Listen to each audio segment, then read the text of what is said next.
베드로전서 5장 2절에서 3절입니다.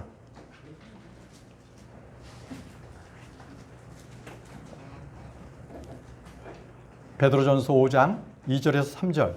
2절 말씀 제가 읽고요. 3절 말씀은 우리 같이 읽겠습니다. 제가 먼저 읽겠습니다. 너희 가운데 있는 하나님의 양떼를 먹이고 감독하되 억지로 하지 말고 자진해서 하며 더러운 이익을 위해 하지 말고 오직 준비된 마음으로 하며 하나님의 상속 백성 위에 주인처럼 군림하지 말고 오직 양떼에게 본이 되라. 오직 양떼에게 본이 되라. 오늘 말씀의 주제가 되겠습니다. 기도하겠습니다. 전능하시고 거룩하신 아버지 하나님 은혜를 감사합니다. 아버지께서 우리 교회를 세우시고 또 이렇게 하나님께서 하나님의 양떼 우리 형제자매님들을 함께 주님 앞에 예배를 드릴 수 있는 이 무한한 영광을 주시니 감사합니다. 오늘 말씀을 통하여서 바른 교회가 무엇이고 바른 목자가 어떤 것이고 바른 성도가 어떤 것인지를 우리가 분명히 깨닫게 하셔서 오직 우리가 예수 그리스도만이 나의 참 목자 되심을 바라볼 수 있도록 도와주옵소서. 온전히 말씀 가운데 주님께서 능력 주시고 저희들에게 깨달음을 주시기를 원하오며 사랑 많으신 예수님의 이름으로 기도합니다. 아멘. 자리에 앉으시기 바랍니다.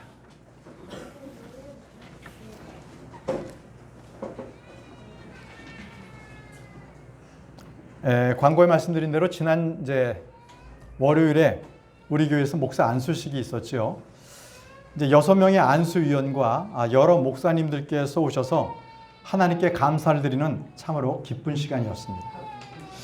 이 목사 안수식에서 이제 제가 간증과 소감을 하는 시간이 되어서 이제 준비했던 2장의 원고를 가지고 단상으로 올라왔습니다. 그리고 이제 그것을 읽어나가기 시작을 했죠. 자, 첫 번째 페이지가 끝나고 두 번째 페이지를 읽으려고 하는데 두 번째 페이지가 없었습니다. 이 2장 중에 한 장만 들고 올라온 거예요.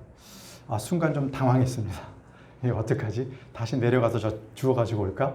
순간 여러 생각이 들었는데 그냥 기억나는 줄거리가 있어서 그냥 했습니다. 오늘 읽은 이 본문의 말씀을 제가 그때 읽으려고 했었어요. 그런데 그때는 못 읽고 오늘 이 설교 본문으로 오직 양떼에게 본이 되라 이 말씀을 오늘 설교 제목으로 드리게 됐음을 또한 감사를 드립니다. 오늘 설교는 저에게 하시는 말씀이기 때문에 그렇습니다. 자, 여러분들에게 하나 질문을 하겠습니다. 여러분들께서는 목사와 성도의 관계가 어떤 관계라고 생각하십니까? 목사와 성도의 관계. 잘 생각하세요. 첫 번째, 제자와 스승의 관계다. 아니면 교사와 선생의 관계다. 자, 둘 중에 하나 마음으로 한번 택해 보세요. 분명히 이건 스승과 제자의 관계일 거야. 아니면 아니야. 이건 교사와 학생의 관계다. 두 개는 분명히 질의 차이가 있습니다. 잘 기억해 놓으시고요. 먼저 표준 국어 대사전을 한번 찾아봤습니다. 스승이란 무엇인가? 스승은요, 제자를 길러내는 사람입니다. 제자를 길러내는 사람을 말하고요. 보통 우리나라는 동양 문화권에서는 스승을 사부라고 합니다. 사부님, 그죠? 혹시 검도하는데도 사부님이라고 하시나요? 검도하는데 사부님이라고 하시는 거예요. 네. 그러면 사부님은 제자들이 그림자도 밟으면 안 되는 겁니다. 안 되는 겁니다. 모든 생각과 모든 행동을 그 가르쳐 주신 스승님을 따라야 되는 것이 제자의 도리입니다. 스승의 모든 것, 마음에 갖고 있는 모든 것을 내 속으로 내재화시키는 것, 그것이 바로 스승과 제자의 관계입니다. 그래서 제자는요, 스승을 평생저를 쫓아다닙니다. 평생토록 스승을 쫓아다닙니다. 끝까지 목숨이 닿을 때까지 그분을 섬겨야 되는 게 제자의 숙명입니다. 정리되시죠? 이 스승이라는 단어를요, 영어로는 뭐냐면 마스터입니다. 마스터라는 것은 주인 또는 다스리는 사람 또는 제자를 기르는 사람, 이 세 가지 뜻 중에 하나를 얘기합니다. 주인, 다스리는 사람, 제자를 기르는 사람. 흠정역에서는 이 역본에서 마스터를 선생으로 번역했습니다. 선생. 마가복음 13장 1절에 그분께서 성전에서 나가실 때 그분의 제자들 중에 하나가 그분께 이르되 선생님이여 보소서 여기 돌들이 어떠하며 건물들이 어떠하니까 하니. 자, 제자들 중 하나가 예수님께 선생님이여 하고 불렀다고 번역되어 있는데, 제가 좀 전에 스승이라는 부분을 비교해 봤을 때 이 부분은 선생님이라는 것보다는 바로 스승이어야 됩니다. 마스터는 스승입니다. 주인, 다스리는 사람 또는 제자를 기르는 사람이죠. 스승입니다. 스승은 제자를 가르쳐서 인도하는 사람을 말하는 거거든요. 제자의 인생을 이끌어서 평생 동안 제자의 인생을 좌지우지할 수 있는 사람이 스승입니다. 아마 우리 형제님께서 검도에서도 바로 그렇게 한다는 것은 스승을 높여보고 끝까지 자기의 인생 동안 그 스승을 모신다는 그 말씀일 것입니다. 반면 선생은 어떤 분입니까? 선생은요, 학교에서 학생을 가르치는 바로 그겁니다. 만약에 여러분들에게 학교 선생님이, 옛 은사가 여러분들에게 나를 따르라, 나의 삶을 따르고 나를 본받으라 한다면 여러분 이렇게 되겠습니까? 선생님은 그의 삶을 우리가 따를 수는 없습니다. 그죠? 선생님은요, 학생을 가르치는 것뿐입니다. 가르치는 것. 중요한 개념입니다. 그래서 여기 제자들이 주님을 선생님이라고 불렀다는 것은 이건 번역이 잘못된 거예요. 스승님이라고 해야 됩니다. 스승님. 예수님께서는 교권주의를 굉장히 경고하셨어요. 당시의 종교 지도자들에게 랍비, 스승이라고 부르지 말라고 하셨습니다. 마태복음 23장 8절 말씀에 그러나 너희는 랍비라고 불리지 말라. 너의 스승은 오직 한 분 곧 그리스도시니라. 이게 맞습니다. 너의 선생은 한 분 곧 그리스도. 아닙니다. 우리에게 선생님 많잖아요. 그건 잘못된 번역이죠. 우리에게 스승이 되는 것, 내 인생을 좌지우지하는 것은 바로 예수 그리스도뿐입니다. 아멘이십니까? 너희는 다 형제니라. 너희는 다 형제니라. 우리의 스승은 오직 예수 그리스도 한 분뿐이 없습니다. 그렇기에 여러분들에게 스승인 목사는 스승이 아닙니다. 저를 스승같이 여기지 마십시오. 전 부담 갖습니다. 저는 여러분들에게 선생입니다. 어떤 선생입니까? 성경 교사입니다. 하나님께서 저에게 성경 말씀을 미리 깨우쳐 주시고 바로 여러분들에게 성경 말씀을 풀어서 하나님의 말씀을 가르칠 수 있도록 그런 그냥 은사로서 그걸 주신 것뿐이에요. 저의 인생에 있어서 여러분들을 관여할 수 없고요. 여러분들의 인생을 제가 코치할 수 없습니다. 저는 그런 능력도 없을 뿐이고 그런 권한도 없습니다. 아시겠죠? 절대 저에게 그런 것 요구하지 마십시오. 의지하지도 마십시오. 그냥 성경 말씀의 영적인 부분에 대해서만 저에게 물으시면 됩니다. 왜요? 우리는 다 형제입니다. 여러분과 저는 다 형제입니다. 목사에게는 단지 가르치는 역할만 주셨을 뿐입니다. 그래서 교회의 목사는요, 티처입니다. 선생 또는 교사를 말합니다. 목사는 성경을 가르치는 교사이지 스승이 결코 아닙니다. 여러분의 인생과 삶을 주관하는 주관자가 될 수가 없습니다. 하나님은 종교 지도자들에게 스승의 권위를 갖지 말라고 하셨습니다. 랍비나 스승이라고 부르지 말라 하시지 않습니까? 오직 스승은 예수 그리스도 한 분이 없다는 거예요. 이거 목회자들이 주의해야 합니다. 조금만 더 잘 나간다 하면 성도들을 우습게 보고요. 자기를 신성시하는 것, 아주 교만의 극치를 달리고 있는 것입니다. 마태복음 23장 9절 말씀에는요, 땅에 있는 자를 아버지라고 부르지 말라라는 그러한 이 종교 지도자들에게 또 하나의 경고를 주셨어요. 종교 지도자들이 높임을 받지 말라는 거거든요. 아버지로. 마태복음 23장 9절에 땅에 있는 자를 너의 아버지라 부르지 말라. 너의 아버지는 한 분 곧 하늘에 계신 분이시니라. 네, 종교 지도자 중에서 자기를 우상시해서 자기를 추앙하라고 해서 아버지라고 불리는 그런 종교가 있습니다. 아시죠? 로마 캐톨릭입니다.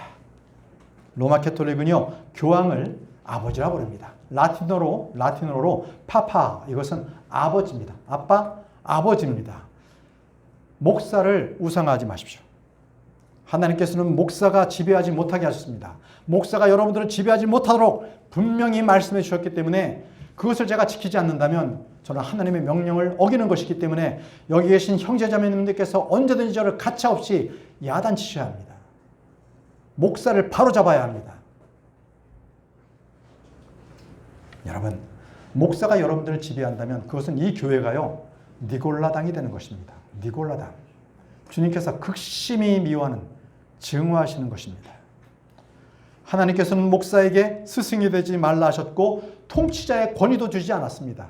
목사에게 통치하라 이 권위도 안 줬습니다. 마태복음 20장 25절에서 26절에 예수님께서 그들을 불러 이르시되 이방인들의 통치자들이 그들에게 지배권을 행사하고 큰 자들이 그들에게 권위를 행사하는 것을 너희가 알거니와 너희끼리는 그리하지 말지니. 너희끼리는 통치하지 말라는 겁니다. 목사가 되었다고 해서 성도들을 우습게 여겨서 그들을 통치하지 말라고 주님께서 이방인들처럼 그렇게 행하지 말라는 것입니다. 그러면서 이렇게 말씀하셨어요. 너희 가운데 누구든지 크게 되고자 하는 자는 너희를 섬기는 자가 되고 도리어 크게 되고자 하는 자는 섬기는 자가 되라고 말씀을 하고 계십니다. 여러분, 다시 말씀드립니다. 목사는 지배권을 행사하는 자가 아닙니다. 권위를 행사하는 자가 아닙니다. 오히려 목사는 여러분들을 섬기는 자입니다. 그런 모습이 제게 보이지 않으면 여러분들은 저를 권면해 주십시오. 형제님, 그거 아니잖아요. 저는 받아들이겠습니다. 혹시라도 제가 교만해지면 언제든지 제가 교만의 길에 서지 않도록 여러분들께서 저를 위해서 언제든지 권면하시고 야단쳐 주시기 바랍니다. 왜요? 저와 여러분들은 형제입니다. 저를 사랑으로 권면해 주실 그러한 여러분의 의무가 있는 겁니다. 목사는 목양과 성경을 가르치는 그러한 자입니다. 결코 여러분들의 스승이 될 수가 없습니다. 우리의 스승은 오직 예수 그리스도뿐입니다. 사랑하는 형제자매 여러분, 여러분들은 결코 목사를 신성시하지 마십시오. 우리는 모두 기름을 부음을 받았어요. 저와 여러분들은 다 예수 그리스도로부터 이미 성령님으로 기름 부음을 받았습니다. 보실까요? 요한일서 2장 20절 말씀을 보십시오. 요한일서 2장 20절입니다. 그러나 너희는 거룩하신 분에게서 기름 부음을 받고 모든 것을 아느니라. 너희는 거룩하신 분에게서 기름 부음을 받았다고 말씀하십니다. 하나님께서는 목사에게 물리적인 지배권을 허락하지 않으셨습니다. 목사에게 설교로 하나님의 말씀을 권한을 주셨지 양들을 지배하지 못하도록 하셨습니다. 목사는 여기 계신 형제자매님들을 자신의 제자로 삼는 자가 아닙니다. 목사는 그런 자가 아닙니다. 우리는 사람의 제자가 아니라 오직 예수 그리스도의 제자가 되어야 합니다. 마태복음 28장 19절 말씀에 그러므로 너희는 가서 모든 민족을 가르치고 아버지와 아들과 성령의 이름으로 그들에게 침례를 주며 라고 말씀하셨습니다. 네, 이 또한 킹제임스 성경만이 올바른 진리를 말씀하고 있는 겁니다. 모든 민족을 가르치고입니다. 그런데 이것을 개혁성경은 어떻게 변개시켰습니까? 모든 민족을 제자로 삼으라고 변개시켜버렸습니다. 여러분들은 성경 교사의 제자가 되어서는 안 됩니다. 제가 성경 공부를 인도한다고 해서 저희 제자가 돼서는 결코 안 됩니다. 성경 교사가 여러분들의 인생을 이끌어줄 자도 아니고요. 능력도 없는 자이기 때문에 그렇습니다. 그냥 단순히 성경 교사와 학생 관계일 뿐입니다. 아시겠죠? 성경 교사와 학생입니다. 어디든지 가서 목사를 뭔가 신성시하고 목사에 대한 권위를 내세우고 목사가 여러분들을 제자로 삼는다면 그 교회를 빨리 벗어나야 합니다. 성경 교사는 성도를 예수 그리스도께로 인도하는 종입니다. 청직입니다. 그런데 어떻게 그가 예수 그리스도의 자리에 그가 차고 앉을 수 있겠습니까? 그를 주의하십시오. 그런 자를 주의하시기 바랍니다. 자, 목사가 무엇을 하는지에 대해서 한번 살펴보도록 하겠습니다. 에베소서 4장 11절 12절 말씀을 보시기 바랍니다. 에베소서 4장입니다. 에베소서 4장 11절, 12절 말씀입니다.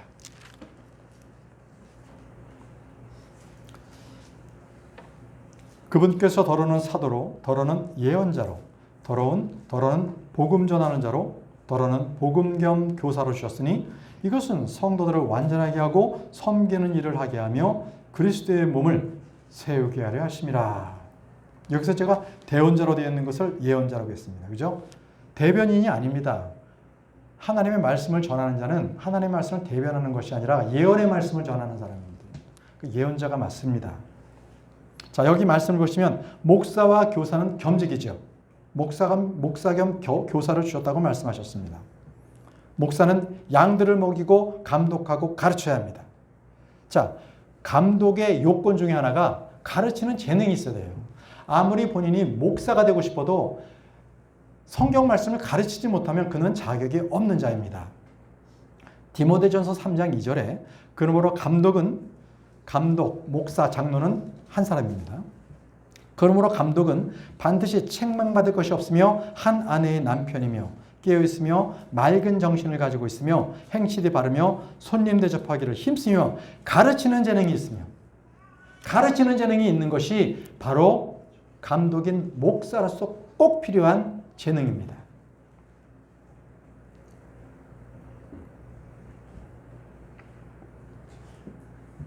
바울은 사도이면서 복음 전도자였습니다.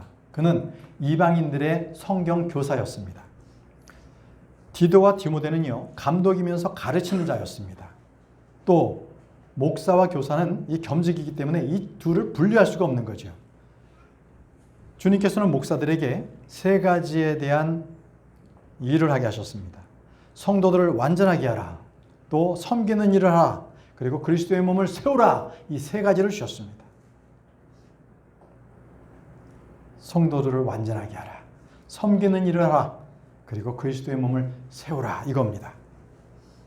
여러분, 지금 이 시대에 사도나 예언자는 끝이 났습니다. 없습니다. 이 교회 시대에는 사도나 예언자는 없습니다.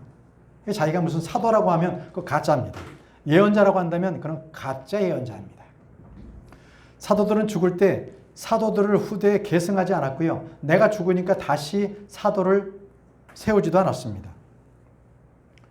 초대교회 때 사도들이 죽었을 때 모든 사도들은 더 이상 임명되지가 않았습니다. 예언자들 역시 성경이 완성돼서 더 이상 예언할 필요가 없습니다. 왜?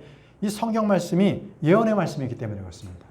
이 말씀이 앞으로 계시록, 대환란 때, 그리고 천년왕국 때, 그리고 새하늘과 새 땅에 어떤 일이 있어야 할지 우리에게 예언해주고 있지 않습니까? 예언의 말씀이 다 기록되어 있습니다.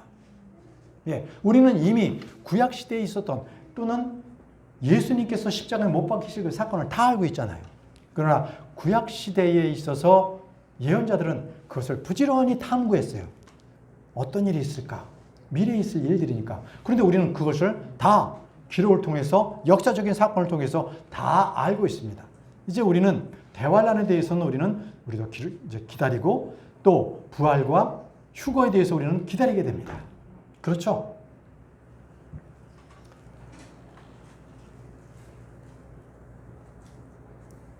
지금에 있는 각 교회는요, 성경을 가지고서 이 성경 말씀에 따라 복음을 전하는 복음 전도자가 있습니다. 목사와 교사들이 세움받아서 또 양떼들을 먹이도록 주님께서 은사를 주셨어요. 그렇게 하라고 하셨습니다. 자, 여러분, 복음 전도자가 무엇입니까? 이벤젤리스트, 부흥사입니다. 부흥사. 여러분들 예전에 학생 때 한번 기억해 보세요. 각 교회마다 부흥회가 열렸습니다. 근데 그 부흥회에 오시는 그 부흥 강사님은 그 교회의 목사님이 아니고 이 부흥사는 전국을 돌아다니면서 교회마다 가서 부흥회를 인도하는 이벤젤리스트, 복음 전도자였습니다. 예. 지금은 많이 그 부분이 이제 없어졌지만 예전에는 부흥사가 그렇게 활동을 했습니다. 여러분, 이 교회에 목사를 세우신 것은 목사 안수 받았다고 해서 사람이 세웠다고 해서 목사가 되는 게 아닙니다. 성령님이 세워야 합니다. 성령님의 은사를 받지 못하고 목사 안수 받으면 목사 할 수가 없어요. 예, 그건 종교 행위는 할 수 있어요. 뭔가 여러분들의 감흥을 딱 이끌 수 있도록 진짜 음악을 주고 여기서 오케스트라를 하고 뭔가 여러분들이 정말 교회에 오게 되면 정말 편안하다. 올겐도 좀 치면서 이렇게 하는 것 아주 쉽습니다. 사람을 감동적으로 이렇게 이끄는 것은 쉬워요. 자, 그것은 은사주의고요. 인본주의의 바탕이 깔려있는 교회가 그렇습니다. 그러나 우리처럼 바이블 빌리버, 성경 신자가 다니는 교회는 그렇지 않습니다. 음악 같은 거 우리 그런 거 없고요. 그저 말씀 위주로만 합니다. 여러분들은 이 성경 신자만이 모인 이 독립침례교인 대구 말씀 침례에 잘 소속하셨습니다. 이 말씀에 올바르게 성경 말씀만을 배우시고 그 말씀대로 순종해서 사시면 주님께서 기뻐하시는 겁니다. 다른 거 없습니다. 사도행전 20장 28절에 그러므로 너희 자신과 온 양떼에게 주의를 기울이라. 성령님께서 너희를 그들의 감독자로 삼으사. 자, 성령님께서 감독자로 삼으셨어요. 사람이 안수했다고 해서 그가 감독자인 목사가 되는 게 아닙니다. 성령님이 안수해 주셔야 되는 거예요. 기름을 부어 주셔야 되는 것입니다. 하나님의 교회 곧 그분께서 자신의 피로 사신 교회를 먹이게 하셨느니라. 신학교를 나왔다고 해서 그가 목사 되는 거 아니죠? 한낱 종교인에 불과합니다. 그러나 성령님께서 직접 감독자로 부르신 사람, 목회 현장으로 부른 바로 그러한 사람들이 있습니다. 바로 그런 사람들을 성령님께서는 자신의 피로 사신 교회를 먹이게 하셨습니다. 아무나 그렇게 하지 않게 하셨습니다. 그래서 목사가 하는 일의 가장 중요한 것이 양떼를 먹이는 겁니다. 양떼를 먹이는 것. 양떼를 먹이지 않으니까 자꾸 다른 거 하는 거예요.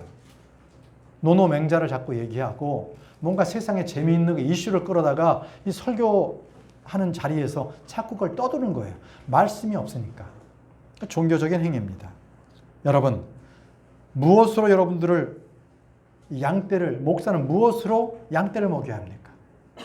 바로 하나님의 순수한 말씀의 젖, 이것이 없으면 안 되는 거예요.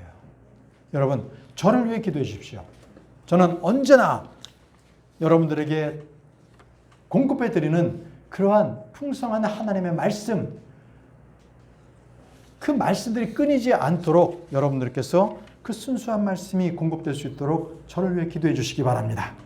자, 이제 그러면 목사의 역할이 무엇인지, 목사의 역할이 무엇인지 우리 주보를 통해서 한번 보시기 바랍니다.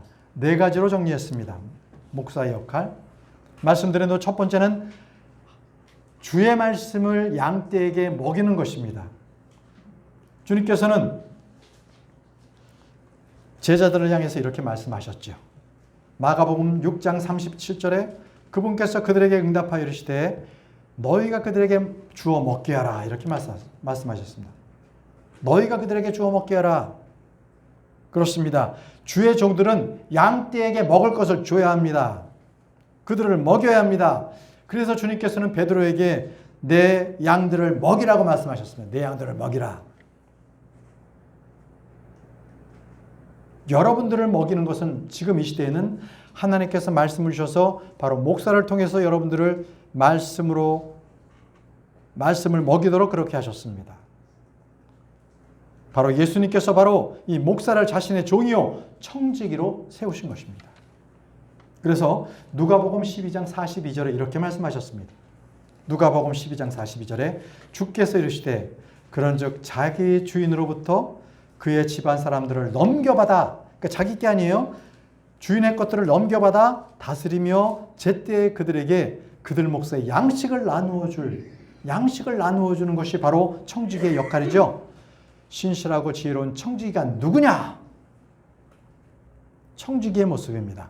청지기는 집안 사람들이 자기 게 아니에요. 여러분들은 양떼인데 목사의 양떼가 아니라 하나님의 양떼입니다. 결코 목사가 여러분들을 자기의 양떼로 인식하고 있다면 여러분, 그 목사는 하나님의 자리에서 자기가 군림하고 있는 것입니다. 양식을 나누어 주는 것. 그건 목사들에게 주신 참 중요한 명령입니다. 목사는요, 구약의 제사장이 아닙니다.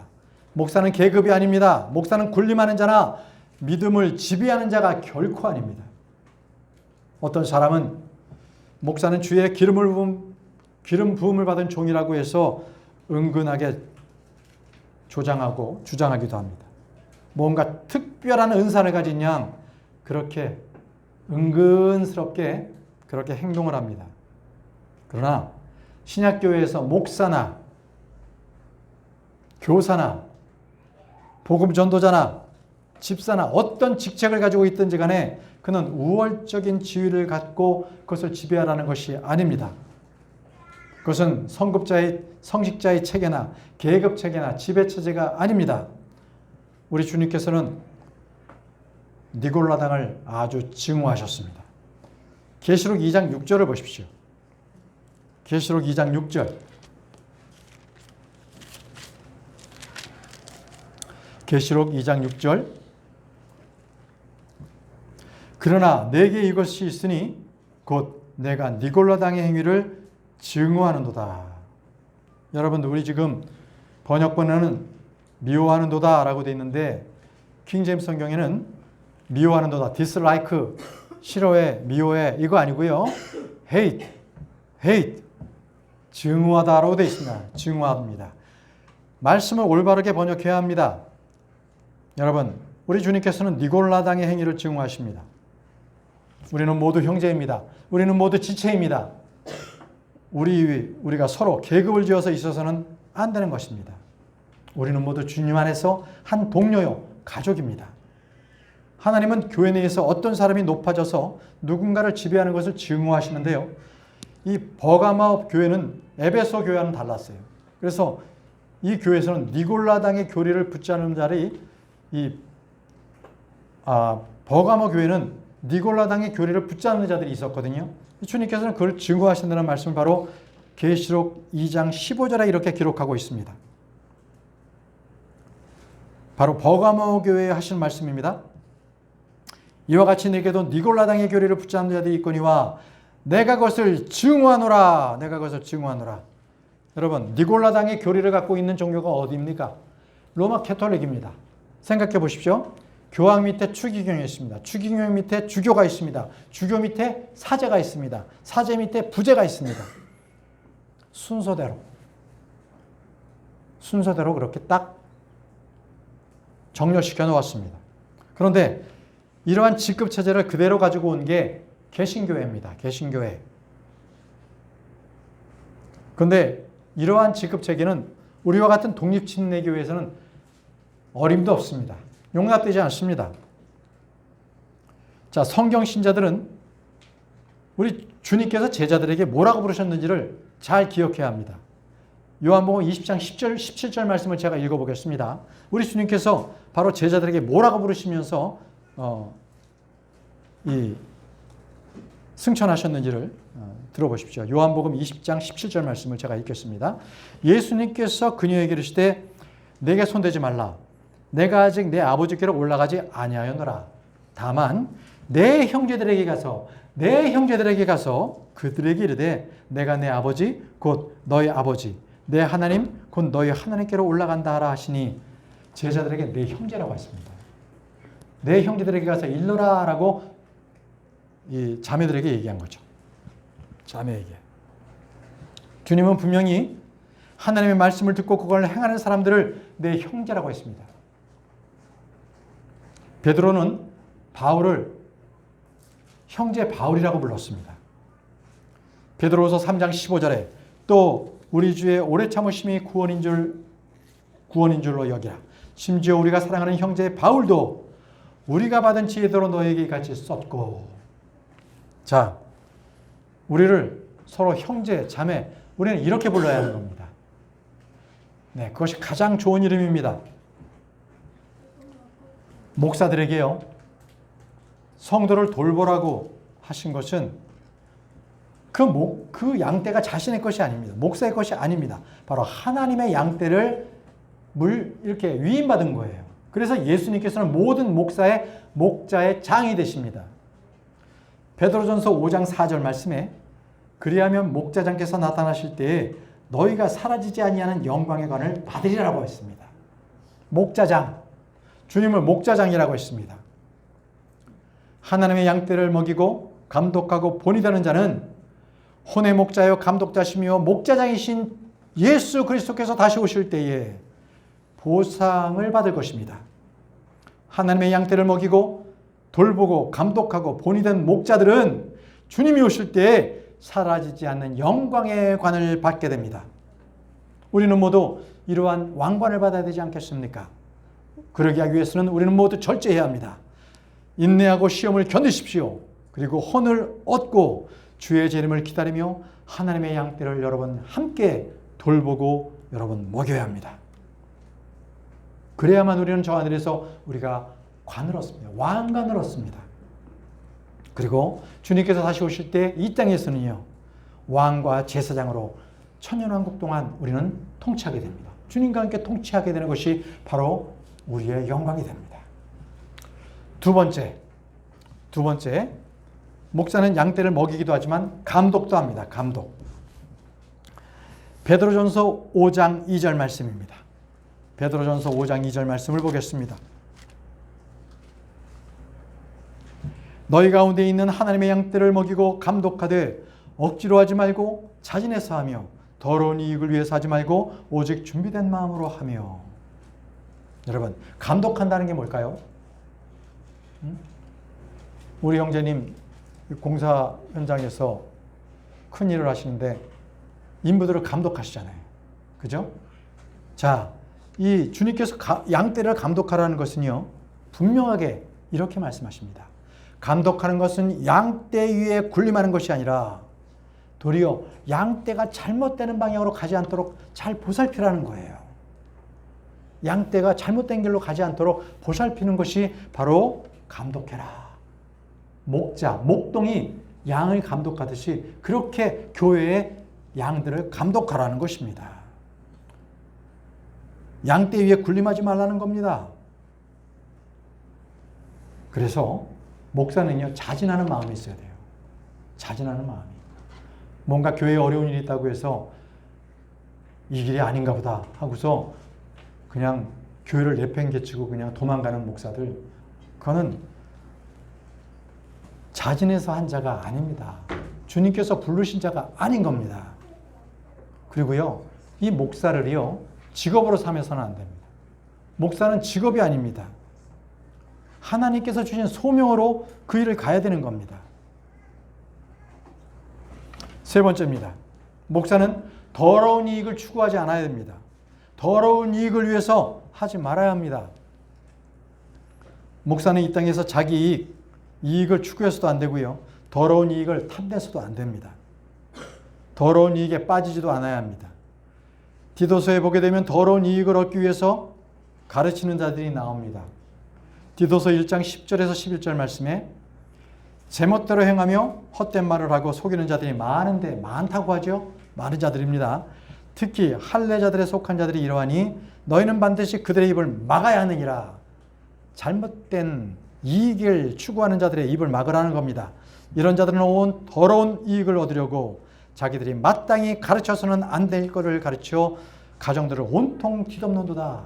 여러분, 아주 거짓 목자일수록요, 거짓 목자일수록 더러운 이익을 탐합니다. 주의하시기 바랍니다. 그래서 목사는요, 더러운 이익을 얻으려고 해서는 안 됩니다. 목사가 탐욕에 빠져 있으면 그는 이미 목회자가 아닙니다. 여러분, 교회 목사들이요, 이 돈 문제에 대해서 자유롭지 못합니다. 돈에 대해서는 엄격해야 합니다. 근데 그것은요, 신자들인 여러분들도 마찬가지입니다. 어떻게 하면 사례비가 없이 아주 조그만 최소한의 비용으로 데려올 수 있는 목사는 없을까? 이렇게 궁리하기도 합니다. 이거는요, 거지 근성이 있는 거예요. 좋은 목회자를 불러오려면 그만큼 사례를 줄 수 있도록 우리가 준비를 해야 되는 거거든요.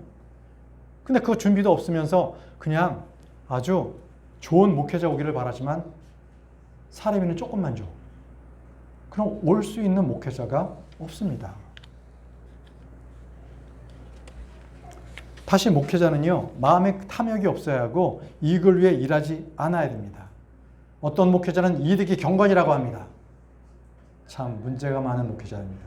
그들은 목회 현장에서 이익을 위해 뜁니다. 목회하는 자체에서 돈을 법니다. 목회하는 자체에서 돈을 바라고 목회 현장 그 자체가 돈으로 봅니다. 아주 그런 목사들이 많습니다. 자, 그렇기 때문에 이 목사들이 돈에 대해서 자유롭지 못하니까 목사를 공격할 때 가장 쉬운 게 뭔지 아십니까? 돈 얘기 꺼내면 쉽습니다. 돈 문제로 일단 목사를 딱 공격합니다. 근데 이것이 사실 여부에 관계없이 무조건 목사를 욕하는 거죠. 돈 문제. 돈만 바란다. 이렇게 프레임을 씌웁니다. 그러면 대부분 사람들은요, 더 이상 알아보지도 않고 따져보지도 않고 그 목사를 욕하는 거죠. 아이고, 저 사람 그렇게 안 받는데 그렇게 돈을 바라네. 목사를 욕하는 거죠. 여러분, 제가 3년 전에 강릉에서 대구로 오갈 때 우리 교회는 재정이 없었습니다. 그래서 기름값도 되지 않는 교통비를 제가 보조를 받았어요. 네. 그러나 지금은 우리 교회가 선교 헌금을 지원하는 교회가 2군데나 있지 않습니까? 그만큼 하나님께서 우리 재정을 채워주셨습니다. 그러면 제가 지금도 3년 전처럼 그렇게 교통비 일부만 보조를 받아야 되겠습니까? 거기에 동의하는 분은 없을 것입니다. 저는 지금 매월 사례비를 받고 있고 1년에 2번 상여금을 받습니다. 그 상여금도 초기에 그때 명절 때 몇십만 원을 저에게 지어주더라고요.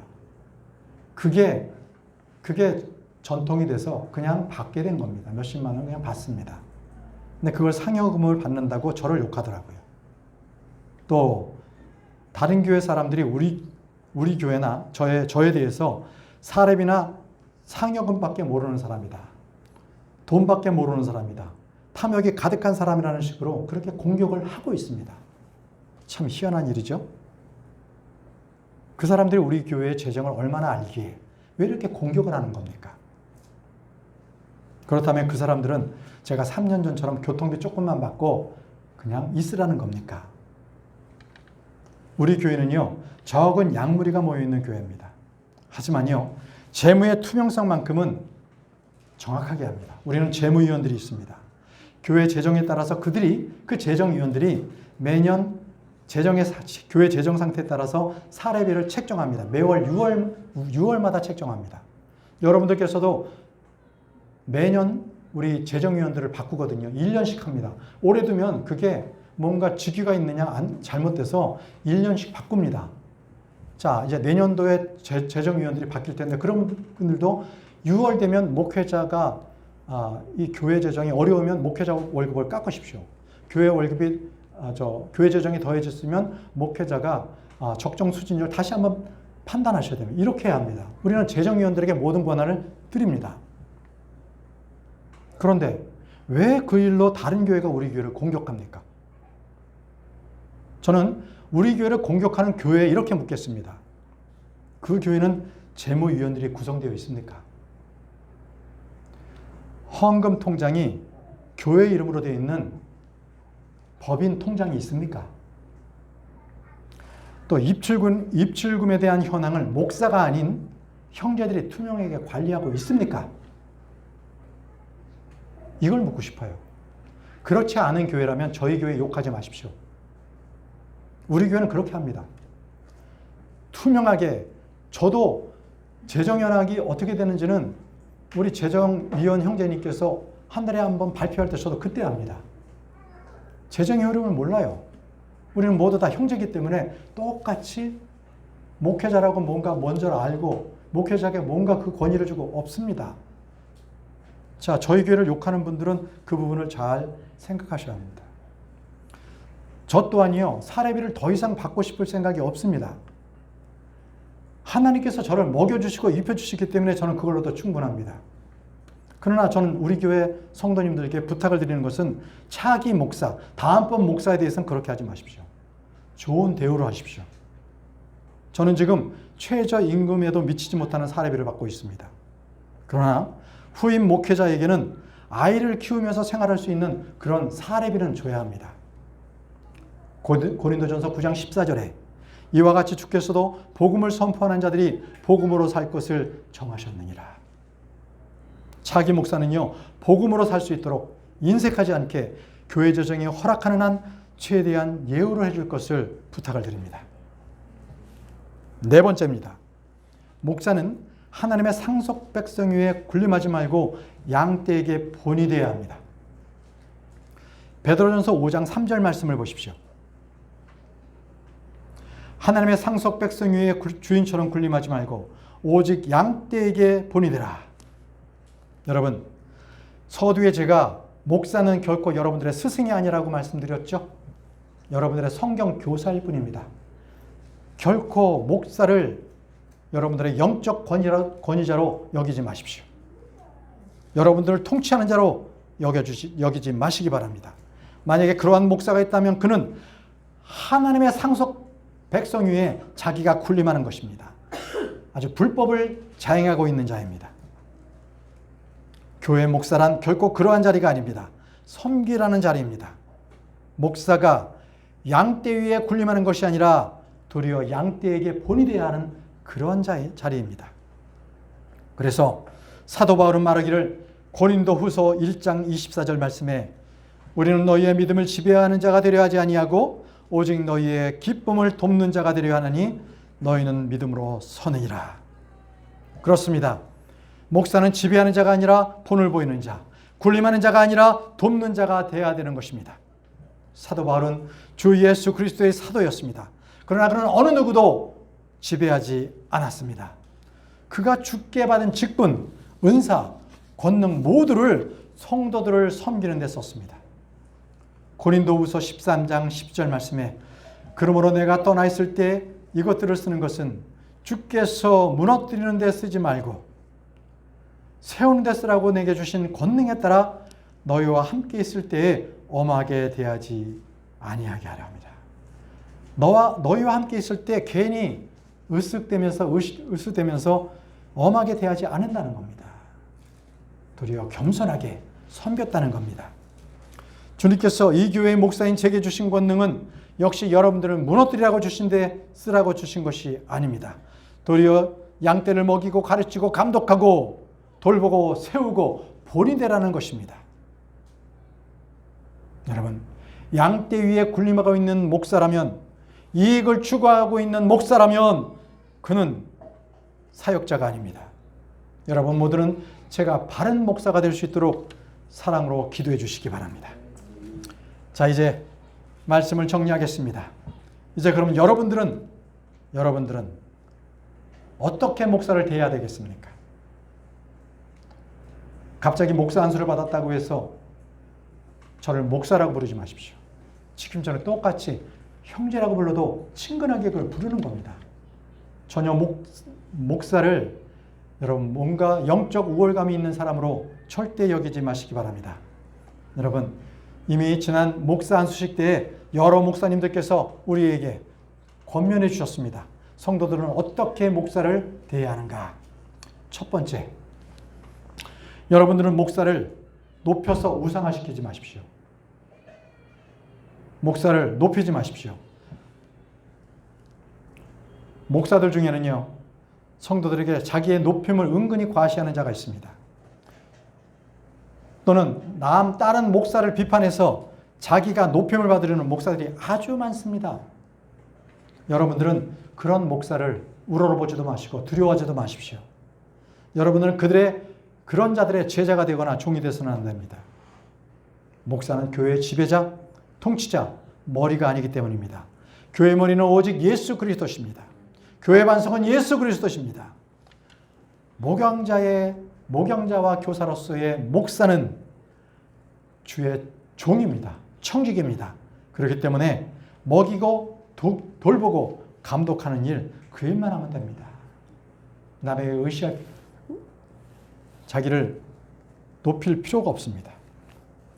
여러분들은 두 번째로 목사를 대할 때 사랑 안에서 귀하게 여겨주십시오. 데살로니가전서 5장 12절에서 13절 말씀에 형제들아 우리가 너에게 간청하노니 너희 가운데서 수고하고 주 안에서 너희를 감독하며 너희에게 훈계하는 자들을 알고 너희에게 훈계하는 자들, 너희를 감독하는 자들, 너희 안에서 수고하는 자들을 알고라고 했습니다. 알고. 그들의 일로 인하여 사랑 안에서 그들을 매우 귀중히 여기라. 또 너희끼리 화목하게 지내라고 했습니다. 자, 감독하고 훈계하는 자를 알고 수고하는 자임을 여러분들은 알아야 합니다. 그게 목사의 일입니다. 그런데 여러분, 이 목사가 하는 일을 제대로 알지 못하면 목사로 인해서 감사의 마음이 드는 게 아니라 도리어 불평이 나오고 거역하는 마음이 나오고 결국은 교회와 목사를 반역하게 되는 거예요. 반역하게. 여러분들은 사랑 안에서 목사를 매우 귀중히 여기는 그런 분들이 되시기 바랍니다. 신약 성경에도요. 바울이나 사도 요한에게 그들이 목사인데도 그들을 귀중히 여기지 않은 자들이 있었습니다. 후메네오와 알렉산더는 바울을 대적했습니다. 그들은 교회 지도자였거든요. 그런데 바울이 오는 것을 탐탁지 않게 여겼어요. 바울은 그들을 사탄에게 넘겨주어 그들이 신성 모독하지 않는 것을 배우게 했다고 기록하고 있습니다. 디모데전서 1장 20절에 그 중에 후메네오와 알렉산더가 있는데 그들을 사탄에 넘겨준 것은 그들이 배워서 신성 모독하지 못하게 하려 함이라. 이렇게 기록했습니다. 자, 요한도 또 그러한 자가 있었습니다. 요한에게도. 디오드레베가 그런 자였습니다. 이들은 목사의 수고를 알지도 못했고 그들을 귀중히 여기지도 않았습니다. 그래서 바울은요, 디모데에게 이렇게 권면했습니다. 아무도 내 연수함을 업신여기지 못하게 하라. 내 연수함을 업신여기지 못하게 하라.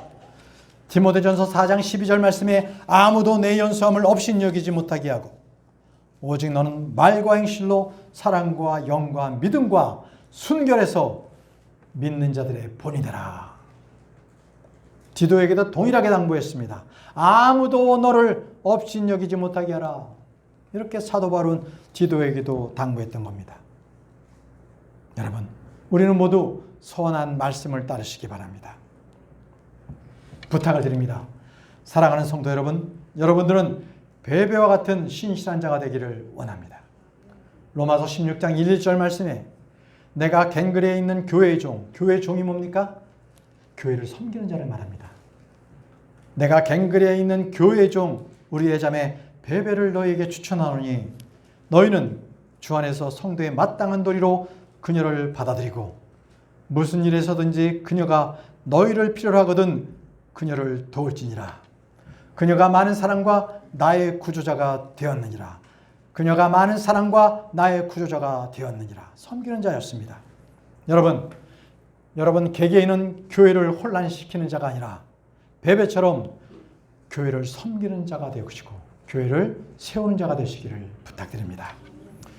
이제 마지막 세 번째로 여러분들은 목사를 대할 때 두 배나 존경할 자로 여기시기 바랍니다. 디모데전서 5장 17절 말씀에 잘 다스리는 장로를 두 배나 존경할 자로 여기되 특히 말씀과 교리로 수고하는 자들에게 그리할지니라. 이는 목사를 존경하지 않는데 어떻게 그를 통해서 하나님의 말씀을 들을 수가 있겠어요? 목사가 미워 죽겠는데 어떻게 목사 입을 통해서 나오는 하나님의 예언의 말씀을 신뢰할 수가 있겠습니까? 여러분, 목사는 특별히 존경해야만 해서 그만한 가치가 있어서 존경하는 것이 아니라 성경 말씀에 기록된 명령이기 때문에 그렇습니다. 목사를 존경해라. 이것이 기록된 말씀입니다. 제가 잘나서 여러분들에게 존경을 받아야 되겠습니까? 제가 학벌이 좋아서 뭔가 보이고 싶은 것이 있어서 여러분들에게 존경을 받아야 되겠습니까? 결코 그렇지 않습니다. 성경 말씀에 따라 목사를 존경해야만 여러분들이 가르침을 받기 때문에 그렇습니다. 목사를 존경해야만 목사를 통한 하나님의 말씀을 잘 받을 수 있기 때문에 말씀이 기록되어 있는 것입니다. 여러분, 목사를 존경하지 않는다면 이 교회 내 일을 교회 밖으로 소문을 냅니다. 교회 내 일들이나 지체들의 기도 제목들을 밖의 사람들에게 이 교제라는 미명하에 거짓말을 덧붙여서 입 밖으로 내게 되는 거죠. 그러면 외부 사람들은 소문을 낸 사람의 목적과 의도에 따라서 사실 여부는 판단하지 않습니다. 그냥 우리 교회와 목사를 싸잡아서 욕하게 되는 거죠. 목사를 존경하십시오. 그러면 이런 일은 없습니다. 사랑하는 성도 여러분, 과거에는 어땠는지 모르겠습니다. 그러나 이제 우리 교회는 이제 지역교회가 세워졌습니다. 이제는 목사 중심으로 일들을 처리해 나가야 합니다. 우리 교회는 독립침례교회입니다. 같은 말씀 침례교회가 여러 곳 있습니다. 같은 명칭을 치는 교회가 우리 교회 일에 참견할 수 있습니까? 없습니까? 없습니다. 말씀 침례교회라고 해서 교단이 아닙니다. 스승과 제자의 그러한 스승이 있는 교회가 있고 제자인 교회가 있는 것이 아닙니다. 교회는 그런 관계가 돼서는 안 됩니다. 각 교회는 특정한 교회의 권위 아래에 있어야 합니다. 교단처럼 행사라는 의도를 가지고 있어서도 안 됩니다. 그건 상당히 우려스러운 일이고 우리 교회는 그러한 시도들을 단호히 배격할 것입니다. 지역교회 문제는 지역교회 내에서 해결해야 합니다. 독립침례교회, 지역교회는요, 자치권이 있습니다. 교회 위에 다른 교회가 군림할 수 없습니다. 그건 교단이고요. 로마 캐톨릭 교회의 교회 체계, 우리 주님께서 그토록 증오하시는 니골라파입니다. 모든 지역교회는 예수 그리스도의 주인 되심 아래 동일하게 있어야 합니다. 동등하게 있어야 합니다. 각 지역교회 치리는요, 그 지역교회에서 독립적으로 해야 합니다. 다른 교회에서 내부의 일을 낱낱이 보고받고 지역교회 일을 다른 교회가 나서서 말이죠. 감나라, 배나라 이런 식으로 관여해서는 안 됩니다. 사랑하는 성도 여러분, 이제 우리는 오늘 말씀을 통해서 목사는 스승이 아닙니다. 제자를 길러내는 것이 아닙니다. 또 목사는 성경 말씀을 통해서 어떠해야 하는가? 여러분들은 목사를 어떻게 대우해야 하는가? 교회는 어떻게 세워져야 하는가? 그리고 우리의 참된 스승은 누구신가? 이렇게 말씀을 드렸습니다. 어떤 사람도, 어떤 목사도 여러분들의 인생의 스승이 될 수 없습니다. 여러분의 혼의 목자시며 감독자이신 예수 그리스도. 오직 참된 스승은 누구십니까? 예수 그리스도. 오직 그분밖에 없습니다. 여러분, 사랑하는 성도 여러분, 오직 길과 진리 되시며 영원한 생명 되신 예수 그리스도. 그분만이 저와 여러분들의 선한 목자 되시기를 원합니다. 다 같이 일어나셔서 찬송가 492장 선한 목자 되신 우리 주를 찬양하겠습니다.